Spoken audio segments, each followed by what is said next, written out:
Hey gamers, this is Liz Davidson from Beyond Solitaire, and I'm here with a preview of Campaign Fall Blau. And this is a new game coming to Kickstarter from Catastrophe Games. So I will just say up front, this is an Eastern Front game. You are playing as the Germans in World War II, and you are going up against Russia, doing your big war on the Eastern Front. So I personally think this game is fun, and I'm having a good time with it, but if you don't like to play World War II Germans, just be warned in advance. That said, this is a fun, simple, tense little war game that I have been getting a real kick out of since the prototype arrived. So I'm going to walk you through a couple of sample turns, give you a sense of how the game works, and then hopefully you'll be able to decide whether this is for you. So essentially what's going to happen is we are going to try to progress, starting here with Voronish. Sorry if I butcher any of the pronunciations. And we are going to move through different locations, trying to get to 27 victory points in order to win.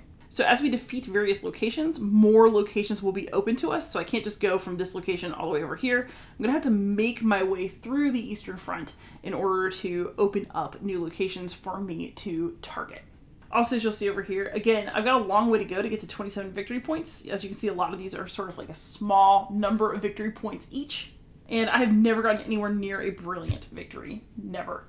But one of these days, maybe. So we've got a tough victory point goal and a tough map to get through, and we also have a very tight timeline. So basically every single turn, you're going to advance this timeline, and we start in early July and we go through November when the Soviet winter offensive begins. So you essentially have 14 turns to get it together. And based on my performance, you just don't always actually succeed at that. The other thing that you need to know for setup is that we are going to start with 3 generals. So there's a whole deck of generals, each of whom has some special powers and a different starting stat in terms of cubes on the general. I just drew 3 random ones from the deck, and we're going to play with them. But here I have Dumitrescu. He's got 5 cubes on him because that's how many are on the card. But basically he has a few special abilities. So he can do some special things with his advance order, which we're going to talk about. He is able to defend his units a bit better on Russian counterattacks, and he has a special air recon ability that lets me ignore a single event card that I draw and discard it immediately, so he can get rid of 1 bad thing per game. Here in the middle we have Paulus, who also has 5 cubes, and he's a logistical wizard, which means at the beginning of each month, excluding July, which we're about to start with, he's going to get some supplies. So that's another resource that you have to balance when you are giving orders and trying to maintain your momentum on the Eastern Front. So that's actually pretty handy. And he's also a fortress buster. So normally fortresses are harder to attack, as are mountains, but he is pretty tough against fortresses, as is von Manstein, who is our last general. So he's only got 4 cubes, but he's a brilliant commander. So when I'm making an attack, I can re-roll up to 2 dice, which is going to come in handy. And again, he's also a fortress buster, so he's good against fortresses. So basically for setup, I've got my event deck here. I've got my first available location, Voronish, available up here, and I'll show you how to actually get it on the map and do something about it. And then I've got my starting cubes where I have 0 points, so no campaign progress yet. I have a starting reserves of 5, and I start my calendar where it says start here, which is actually super handy. It's amazing how many calendars actually are like, oh, well, just don't do anything your first turn, or it's like it's ambiguous how you advance time on that first turn. This one's actually super nice, which I appreciate.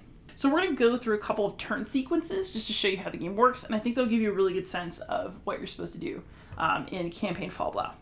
So the first thing we're going to do, and also, by the way, this is one of those games that conveniently has everything printed on the game board. Like, thank the gods. It's very nice. It'll keep me in check here. So you adjust the calendar. So we're going to advance the calendar to early July. That's the first thing that we're going to do on the turn, and you always advance the calendar first. So the game can end by hitting the Soviet winter offensive over here. You can also lose if all of your generals die, but we're going to hope that doesn't happen because it's also a bunch of VP negatives at the end. So we did our first step, adjust the calendar. Then we ready the generals. So I'm going to tilt these generals as I play them just to show that I have done an action with them. And then you ready them again at the beginning of the turn. So everybody's ready right now. They're ready to go. Then we're going to draw 2 event cards. So we have an event deck here. And there's some good things in here. And then there's some bad ones. And we're just going to kind of see what we get. So this actually sucks. General dismissed. I can remove a general card of my choice from the front line and replace him with any other general that was not selected at the beginning of the game. The new general is placed in the same spot in the front line with the same amount of cubes that the previous general had. Unless that surpasses the new general's cube limit, in which case you remove any excess.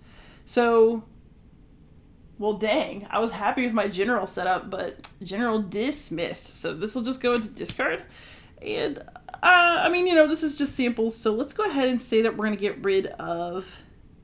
The problem is actually kind of like the guys I had. They got attached. Let's switch out von Manstein with Hoth, who is also sort of interesting. And he's also got 4 cubes, so it doesn't create any mathematical challenges. So Hoth is in charge of the 4th Panzer Army. And he's got Panzertruppen. So when I make an attack order with him, any die rolls of 6 remove 2 enemy cubes instead of 1. And we'll talk about that in more detail when I go through an attack with you. He's also reckless. So once per turn, I can remove 1 of his little cubes in order to ready him so he can do extra stuff on a turn if I'm willing to sacrifice his well-being, essentially. All right, so I still have to draw 1 more event. And this one's a nice one. So we've got Romanian allies. I can play this card during an attack order and gain 2 dice, or I can play this card to gain a cube. So basically, if I need to kind of bolster myself up, I can do that, or I can give myself a little oomph during an attack. So we'll just put this right here for now, and I can use it when I'm ready to use it. And then we are going to move on to step 4, and that's where you issue orders to the generals. So now it's my turn to do some stuff. So the game did some things. We adjusted the calendar, we read the generals, we did the event cards. Now I'm going to issue orders to the generals. One thing I really like about this game, actually, is that it's very simple. There's only 3 kinds of things you can do. You can advance, you can consolidate, and you can attack. And again, I personally really like that because I just don't like it when there's so many things to do that I just have a hard time making a decision. So this game is tough and you do have to make hard choices, but there is no individual thing you have to do in the game that's super complicated, if that makes sense. So the first thing that we're going to do, I'm actually going to use this one turn to walk you through all 3 types of order, since that's actually going to be the thing that works the best anyway. So here's what we're going to do. Let's do an advance order first. So what an advance order does is it lets you advance on one of the new areas that you want to take down and then get victory points for. So obviously I got to start with Voronezh. It's my opening space and I'm not going to be able to go anywhere else until I deal with it. So I want to advance it. So let's say that Dumitrescu would like to advance Voronezh. So I'm going to spend 1 supply to do that. I'm going to bring this down in front of the general who did the command. So one thing that's interesting, by the way, is that Dumitrescu actually has a special ability to bring down an extra campaign card to the front line if I pay extra supplies. I only have 1 campaign card this time, but if I want to bring down 2 in the future, Dumitrescu is the man for it. So he did his thing. He's exhausted for now. Now, let's go ahead and do an attack order. So you can attack if you are either directly in front of the area that you want to take down. However, Dumitrescu already did his action, so he actually can't do that. Paulus is adjacent, however, so he can do an attack that's at a slightly lesser power, and that's what I'm going to show you how to do. So once again, an attack costs, so we're going to go down 1. And then here's the way this works. So in a normal attack, you're going to roll as many dice as there are cubes on the card. So Dumitrescu, if attacking, would be able to roll 5 dice because he's got 5 cubes. However, I'm attacking from an adjacent position, and that means that I can use attack dice for each 2 cubes that the general has, rounding up. So that means that I'm going to be able to roll 1, 2, and rounding up 3 dice against this adjacent enemy. So when you roll, rolls of 3 plus, oh, and I should give him some little lives. So see how this has 3 cubes on it? We're going to put 3 red cubes on here, now that I've brought him down. All right, so I can roll 3 dice. There are 3 cubes here. We're going to see if I get lucky. So basically, rolls of 3 plus will remove a red cube. Rolls of 1 are going to remove a gray cube. Ugh. And then Fortress and Mountain campaign cards subtract -1 to all die rolls. So that basically means that it's harder to get a hit, and it's a lot easier to kill one of your guys unintentionally. So I can roll attack dice for each cube the general has, except I'm actually going to do half rounded up, basically. So Paulus is going to get to roll 3 dice. So we're going to take these 3 dice, and we're going to really hope that I don't mess up too bad here. So we're going to attack. All right, so this actually went pretty good. So I didn't totally destroy Voronezh, but I made some good progress. So I got a 5 and a 3. It's rolls of 3 plus will remove a red cube. So 2 of these red cubes are gone. we're going to have to wait another turn to get rid of this. I mean, I could use remaining allies, but I don't want to use this yet. This is a nice card, and I'm kind of feeling like I could take it a little slow. We're doing the slow walk into the game for y'all. So I did my attack. That's done. So Apollos didn't lose anybody, and he got 2 of the enemy cubes off of Veronish. So not bad. Now it's Hoth's turn, and Hoth is going to do what's called a consolidate order because he really can't do anything else. There are no other campaign cards to advance on. There's nothing he can attack because he's not in front of or adjacent to anything, and so all he has left to do is consolidate, which conveniently happens to be the third kind of order that you can do. So I've basically shown you all 3 orders in one sample turn for maximum efficiency. So for a consolidate, what you do is you gain 2 supplies. So I'm back at my starting supply amount, which is pretty sweet.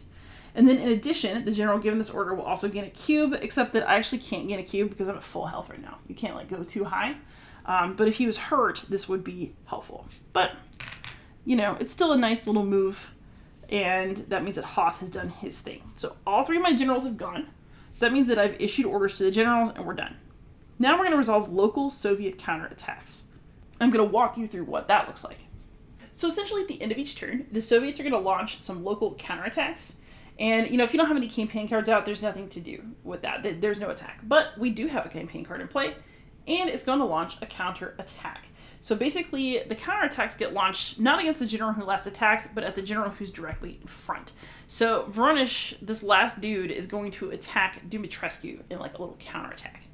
So basically, you roll a die for each of the cubes that are left, and a die roll of a 1 will destroy a cube on the general that's facing that card. So one thing that's actually kind of cool about Dumitrescu, though, is that he can ignore the first 1 rolled. So even if this thing does roll a 1, nothing's going to happen to Dumitrescu because he can weather the storm. But we're going to roll a die anyway. So this was a 1. So I would have lost a guy if this was anybody but Dumitrescu. But Dumitrescu's card says, when this general is targeted by any type of Soviet counterattack, ignore the first 1 rolled. There's only 1. Whew, we can ignore it. So nothing bad happened to us. That was a good first turn as first turns go. Trust me, they could be so horrible. All right, so that's basically an entire turn sequence, and I'm going to play another one so you can see some more excitement here. So we're going to start back at the turn sequence. We're going to adjust the calendar. We're now in mid-July. So we haven't gotten very far, but, you know, we're here. We're doing what we can. We're going to ready the generals. So everybody's ready to go again. Raring to go. Let's do it. Now it's time to draw event cards. Let's see what we get. We're going to draw 2 of them. So the first one, all right, it's good. It's not red. So we have Sturmgeschütz battalions. We can play this card during an attack order and gain 2 dice. Or the player can reroll a die versus some fort campaign cards, some fortresses. So that's good. So we'll stick it there for now. And then, ooh, partisans. So we are going to destroy a cube from any general or lose 2 supplies, which I'm unwilling to do. So we're going to just have to take a cube off of a general. Let's take one off of Dumitrescu. So that stinks, but hopefully he'll be able to recoup that later. Haha, good luck to me. All right, so that was my 2 event cards. Now we're going to issue orders to the generals. And here's what I think I want to do. I'm going to show you how to advance to some new locations so you can see what it looks like. And we're going to score our first victory point unless my roll is like just god-awful. So what we're going to do is we are going to have Paulus attack again. So we're going to roll his 3 dice. And hopefully we're going to take this place out. All right, so we once again had a nice lucky roll. We didn't hurt ourselves at all. And boop, this dude is dead. So my attack was successful. Veronish has fallen. And what that's going to mean is that we're just going to put this over here as a discard. And we're going to go to 1 victory point. So, you know, I only have to get 27 to win. Basically done already. We can call it quits right here. Haha, just kidding. All right, so if you look at Veronish, one thing that you can see down here is it's got... and pardon me for my horrible pronunciations, but it opens up 2 new locations that are printed down here at the bottom of the card. We've got Voroshilovgrad, and we've got Rostov. So what's going to happen is these have been unlocked. So I'm going to actually go into our campaign deck and pull those cards out. So we've got Voroshilovgrad. It's pretty normal. It's just one with 4 cubes on it. Like, there's nothing special about it except the cubes. So it's not too tough of a location, but it's only worth 1 point.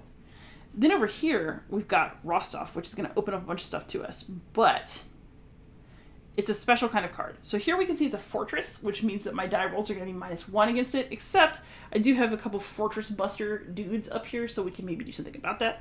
And then we also have a special event that's going to happen. So once this card is captured, you immediately add 2 more reinforcements to each campaign card currently on the front line. So if I've got both of these out and I defeat Rostov first, that means that we'll add 2 extra cubes to Voroshilovgrad. So you got to be really careful about the order you defeat things in and be attentive to that, because you can accidentally hurt yourself.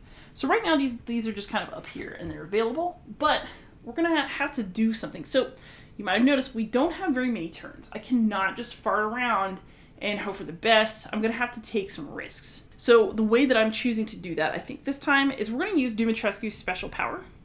So we're going to tilt him. And we're going to bring down 2 of these different locations. So what do I want to bring down? Let's bring down Rostov here and Voroshilovgrad here. And then we're going to put the cubes on them. So we got 4 cubes here and 4 here. Oh, and I should have been doing my supplies. I'm a goof. So palace attacked, that was 1. And we spent 2 supplies to bring those 2 down.